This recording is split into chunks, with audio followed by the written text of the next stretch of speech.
तो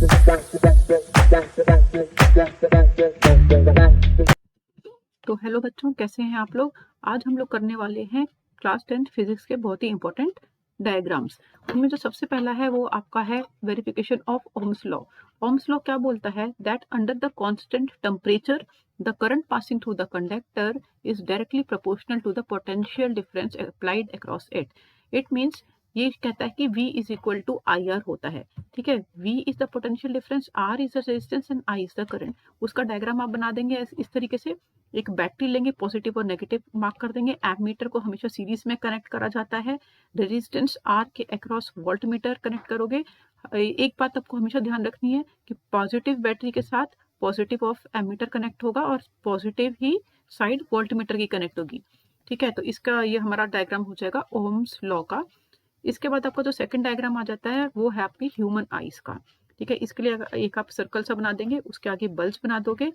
बाहर का जो पोर्शन है दैट इज ये आगे bulb, that is the cornea. Cornea के बाद आप ये जो स्पेस है ये एक लिक्विड से भरा होता है, इसका नाम होता है एक्वस ह्यूमर। उसके बाद आप ये देखोगे जो कलर ऑफ आईज होता है, किसी का कलर ब्राउन है, किसी का कलर ब्लू है, वो देता है हमें आइरिस।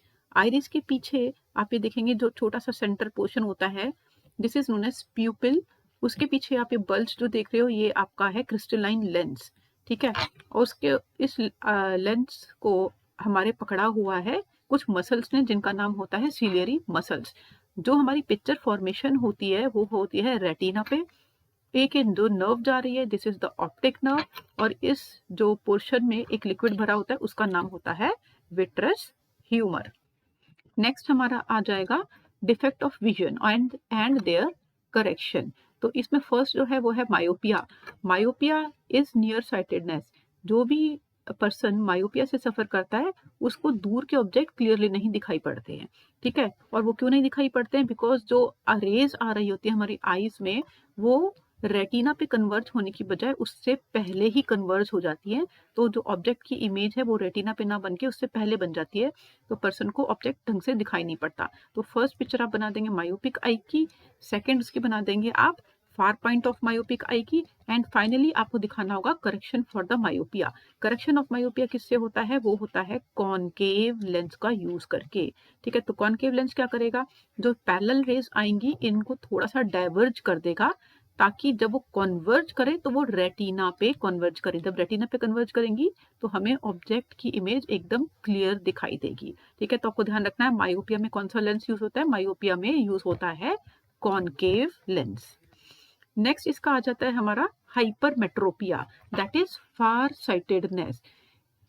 अब जो भी पर्सन हाइपरमेट्रोपिया डिफेक्ट से सफर कर रहा है, ऐसे लोग जो होते हैं डिस्टेंट ऑब्जेक्ट को तो क्लियरली देख पाते हैं लेकिन जो नियर ऑब्जेक्ट्स होते हैं उनको क्लियरली नहीं देख पाते हैं। और ऐसा क्यों होता है? ऐसा इसलिए हो जाता है क्योंकि जो हमारा लेंस है वो जो इमेज को रेटिना पे कन्वर्ज ना करके उससे भी पीछे कन्वर्ज कर रहा है। ठीक है, तो ऐसे पर्सन जिनको हाइपरमेट्रोपिया है उनको ऑब्जेक्ट क्लियरली नहीं दिखाई पड़ेगा। कॉन्वेक्स लेंस यूज करके इसको ठीक कर सकते हैं। कॉन्वेक्स लेंस होता है वो कन्वर्जिंग लेंस होता है, तो इसको रेस को थोड़ा जल्दी कन्वर्ज कर देगा। तो ठीक है, अब इमेज पहले जो फर्स्ट फिगर में था वो आई बॉल के पीछे की साइड जाके कन्वर्ज हो रहा था। ठीक है, तो वो इमेज क्या हो जाएगा? कॉन्वेक्स लेंस उसको थोड़ा कन्वर्ज कर देंगे और वो एकदम करेक्ट रेटिना पे कन्वर्ज हो जाएगा, तो हमें इमेज एकदम क्लियर दिखाई देगी। Now our next important diagram is refraction of light through the glass prism. देखो ये एक ग्लास प्रिज्म है। ग्लास प्रिज्म होता क्या है? ये एक ऑप्टिकल ऑब्जेक्ट होता है जिसका फ्लैट और पॉलिश सरफेस होता है जो कि लाइट को रिफ्रैक्ट कर सकता है। ठीक है, इसके एटलीस्ट दो फ्लैट सरफेस होने चाहिए और उनके बीच में जो लाइट इस देखो पहले सरफेस पे पड़ेगी वो कुछ रिफ्रैक्ट हो जाएगी। ठीक है, और दूसरे सरफेस से वो बाहर निकलेगी और ये भी रिफ्रैक्ट होके निकलेगी। ठीक है, तो ये डायग्राम बहुत बहुत इंपॉर्टेंट है। अब आप देख रहे हो ये जो एंगल ऑफ इमर्जेंस है, इमर्जेंस मतलब जो बाहर निकल रहा है, this is angle of emergence. ठीक है, ये पीछे की तरफ जब आप एक्सटेंड करते हो तो ये इंसिडेंट रे, एक इंसिडेंट रे आ रही है और ये आपकी रिफ्रैक्टेड रे, इन दोनों को जब पीछे की साइड एक्सटेंड करोगे तो ये जो आप देख रहे हो कि पॉइंट पे इंटरसेक्ट करेंगी इसको बोलते हैं एंगल ऑफ डेविएशन। ठीक है, जब आपको ये बनाने के लिए आएगा तो मेक श्योर कि आप ये सारी नीचे की डिटेल्स भी प्रॉपरली लिखेंगे, तभी आपको बेटा फुल मार्क्स मिल सकते हैं। ठीक है। नेक्स्ट हमारा आ जाता है dispersion of white light by the glass prism. ठीक है, ग्लास प्रिज्म क्या होता है ये मैं आपको बता ही चुकी हूँ। अब क्या होता है देखो, जैसे सनलाइट इसके एक फेस पे पड़ती है तो क्या होगा, सनलाइट में आपको पता है 7 कलर्स होते हैं। ठीक है, तो 7 कलर्स की अलग अलग वेवलेंथ होती है। ठीक है, तो वो सारे के सारे इस पॉइंट पे जैसे ही इंसिडेंट होंगे वो सारे के सारे डिस्पर्स कर जाएंगे। ठीक है, ये सारी सारी डिस्पर्स कर जाएंगी। और अगर एक वाइट स्क्रीन आगे रखी हुई है तो बाहर निकलते हुए जब सेकंड डेविएशन होगा, डिस्पर्सन होगा, ठीक है, तो ये अलग अलग एंगल से डेविएट करेंगी अकॉर्डिंग टू देयर वेवलेंथ। ठीक है, तो सबसे ऊपर कलर कौन सा आ जाएगा, रेड आ जाएगा, और सबसे लास्ट में कौन सा आ जाएगा, वायलेट आ जाएगा। ठीक है, तो लीस्ट डेविएटेड क्या है, लीस्ट डेविएटेड रेड कलर होता है, एंड मैक्सिमम डेविएशन किसका कलर होता है, वायलेट का कलर होता है। ठीक है, तो this is the dispersion of white light by the glass prism. Next हमारा बहुत ही इंपॉर्टेंट जो डायग्राम आ जाता है ये आता है recombination of spectrum of white light. इसमें क्या किया है देखो, इसमें दो प्रिज्म लिए, एक प्रिज्म तो सीधा रखा हुआ है और सेकंड प्रिज्म आपका इन्वर्टेड रखा हुआ है, उल्टा रख दिया है। तो क्या होगा, जैसे ही व्हाइट लाइट फर्स्ट प्रिज्म के इस सरफेस पे इंसिडेंट होगी वो क्या करेगी, डिस्पर्स कर जाएगी। ठीक है, अब ये सेकंड सरफेस से जैसे ही बाहर निकलेगी तो नेक्स्ट प्रिज्म का सरफेस है उस पर इंसिडेंट करेगी और ये फिर से अंदर डेविएशन जाएगी और फाइनली जब बाहर निकलेगी तो वो निकलेगी एज अ वाइट लाइट। ठीक है, रिकम्बाइन हो जाएगी इन्वर्टेड ग्लास प्रिज्म पे और वो निकलेगी as a white light. Okay, चलिए नेक्स्ट हमारा जो इंपॉर्टेंट डायग्राम है वो है हमारे रेनबो फॉर्मेशन का। अब आपको पता ही होगा रेनबो कब फॉर्म होता है, रेनबो फॉर्म तब होता है जब सन और रेन दोनों के दोनों एक साथ हो रहे होते हैं, तब हमारा रेनबो फॉर्मेशन होता है। और ऐसा क्यों होता है, ऐसा फॉर्मेशन इसलिए होता है बिकॉज जो रेन ड्रॉप्स होते हैं वो टाइनी प्रिज्म की तरह काम करते हैं। ठीक है, तो यहाँ पे एक रेन ड्रॉप लेके दिखाया हुआ है, आप इसको डायग्राम को इसी तरीके से बनाओगे, सन बनाओगे, एक बड़ा सा रेन ड्रॉप बनाओगे और आप दिखाएंगे कि एक सन की जो रे है, ठीक है, वो अगर एक रेन ड्रॉप के सरफेस पे इंसिडेंट करती है तो क्या हो जाता है, डिस्पर्जन हो जाता है। ठीक है, डिस्पर्जन हो जाएगा, यहाँ से रिफ्रैक्शन होगा और उसका डिस्पर्जन हो जाएगा। फिर यहाँ पे आप देख रहे हो ये टोटल इंटरनल रिफ्लेक्शन हो जाएगा। यहाँ पे रिफ्रैक्शन के बाद डिस्पर्जन हुआ, इस पॉइंट पर इंसिडेंट हुए और ये टोटल इंटरनल रिफ्लेक्शन हुआ और फाइनली ये दोबारा से बाहर निकली है तो मतलब ये सेकंड रिफ्रैक्शन हुआ। ठीक है, अब ये जब फाइनली बाहर निकलेंगी तो आपको पता है कि इन सब की वेवलेंथ अलग अलग होगी तो क्या होगा, रेनबो का फॉर्मेशन होगा। रेड से वायलेट तक 7 कलर्स ऑफ रेनबो हमें दिखाई पड़ेंगे, that is VIBGYOR. Now next हमारा डायग्राम जो आ जाता है that is reflection of light through the rectangular glass slab. This is also very very important. इसमें क्या है, एक आपको रेक्टेंगुलर ग्लास स्लैब दिखानी है, एयर बाहर है और ये जो ग्लास स्लैब है ये दोनों आपको दिखाना है और बाहर फिर से एयर लिखना है। ठीक है, अब एक इंसिडेंट रे अगर इस ग्लास स्लैब के सरफेस पे इंसिडेंट होती है तो क्या होगा, वो कुछ रिफ्रैक्टेड होगी बिकॉज ये जो एयर है ये क्या है, रेयर मीडियम है और ग्लास क्या है आपका, ग्लास आपका डेंसर मीडियम है। ठीक है, तो रिफ्रैक्शन होगी, जो रिफ्रैक्टेड रे होगी क्योंकि ये डेंसर मीडियम है तो टूवर्ड्स द नॉर्मल रिफ्रैक्ट हो जाएगी। ठीक है, थोड़ा सा नॉर्मल की तरफ चली जाएगी। अब सेकंड सरफेस पे जब ये रिफ्रैक्टेड रे इंसिडेंट करेगी तो ये डेंसर से रेयर में जा रही है तो ये नॉर्मल से अवे चली जाएगी। ठीक है, तो जब आप इंसिडेंट रे को स्ट्रेट ड्रॉ करोगे तो आप देखोगे जो इमर्जेंट रे है और जो इंसिडेंट रे है इसके बीच में कुछ डेविएशन है, इसी को हम बोलते हैं लेटरल डिस्प्लेसमेंट। ओके, चलिए अब इसके बाद हमारा जो नेक्स्ट डायग्राम है ये आपका है atmospheric refraction effects. First is advance sunrise and delayed sunset. अब देखो, अगर ये हमारा अर्थ है, अर्थ के ऊपर एक ऑब्जर्वर खड़ा हुआ है। ठीक है, आपको पता है ये जो हॉरिजॉन है, हॉरिजॉन से नीचे की चीजें तो हम नहीं देख सकते, लेकिन फिर भी हमें अगर सनसेट हो जाता है तो वो हमें थोड़ी देर तक हमें सन दिखाई देता है या फिर सुबह सनराइज होने से 2 मिनट पहले ही हमें सन दिखाई देने लग जाता है।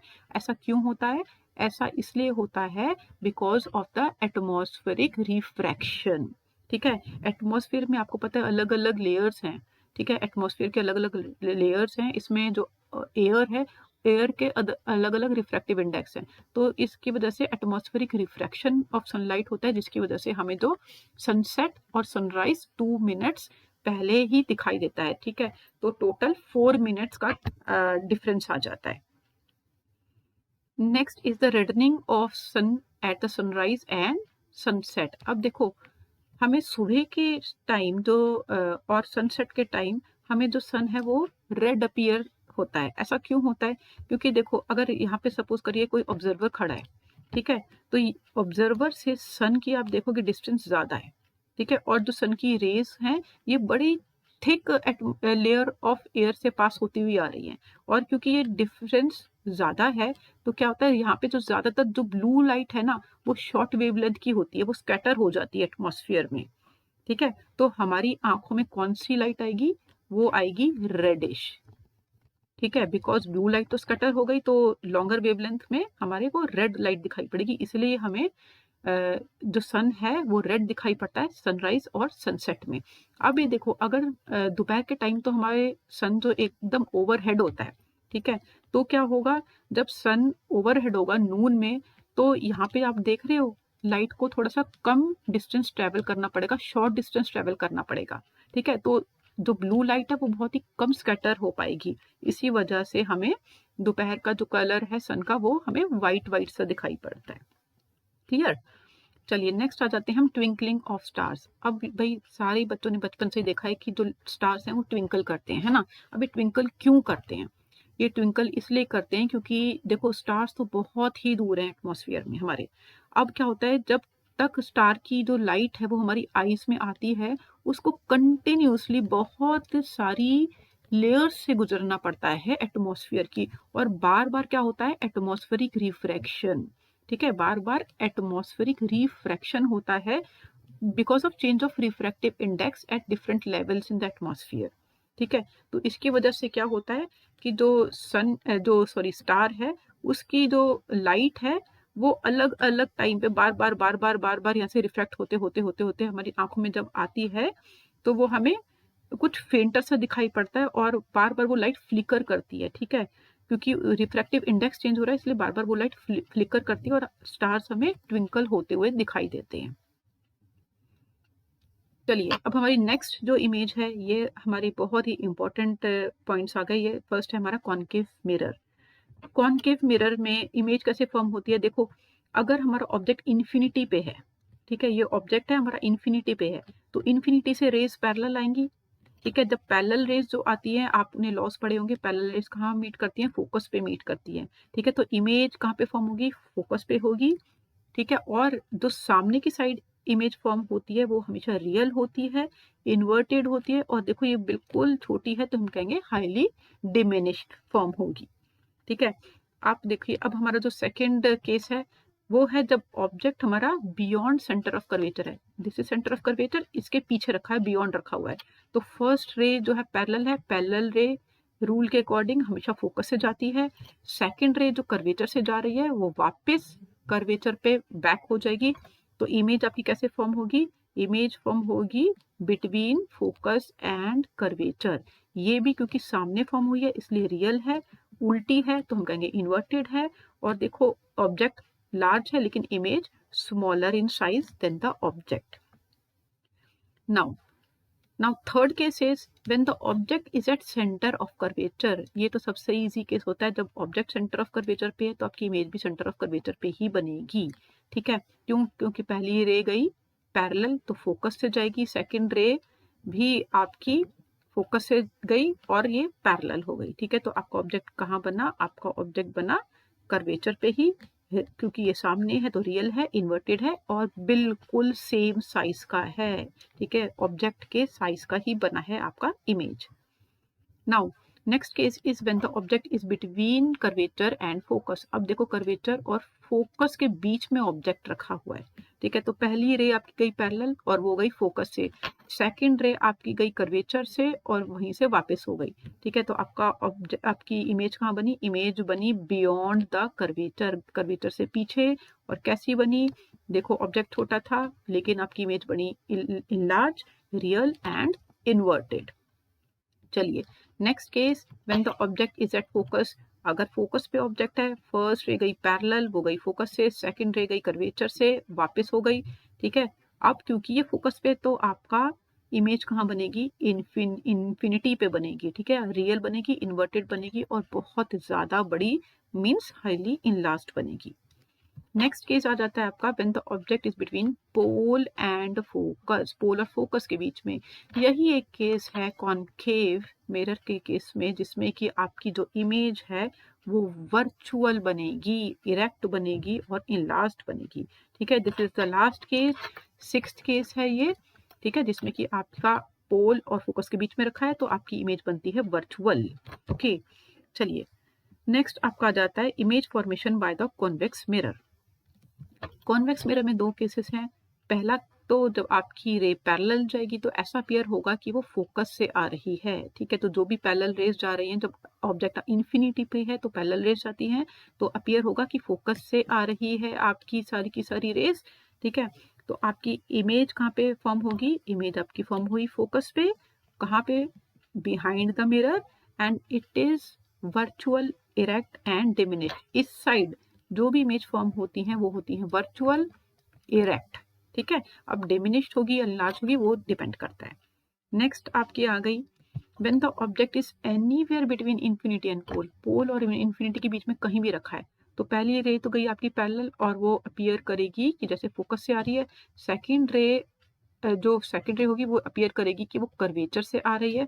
तो इन ये जहाँ पे भी मीट करेंगे वहीं पे आपका इमेज बनेगा, और इमेज ये आपकी कैसी बनी, इमेज आपकी बनी between focus and pole, and मैंने क्या बताया, जो इस साइड बनती हैं वो बनती हैं इरेक्ट एंड वर्चुअल, और ये डिमिनिश्ड है, ठीक है, थोड़ी छोटी है तो दिस इज डिमिनिश्ड। ओके, तो this is all and I hope कि आप लोगों को अच्छे तरीके से समझ आया गया होगा। अच्छा लगा हो तो चैनल को लाइक करें, सब्सक्राइब करें और कमेंट करें। Thank you.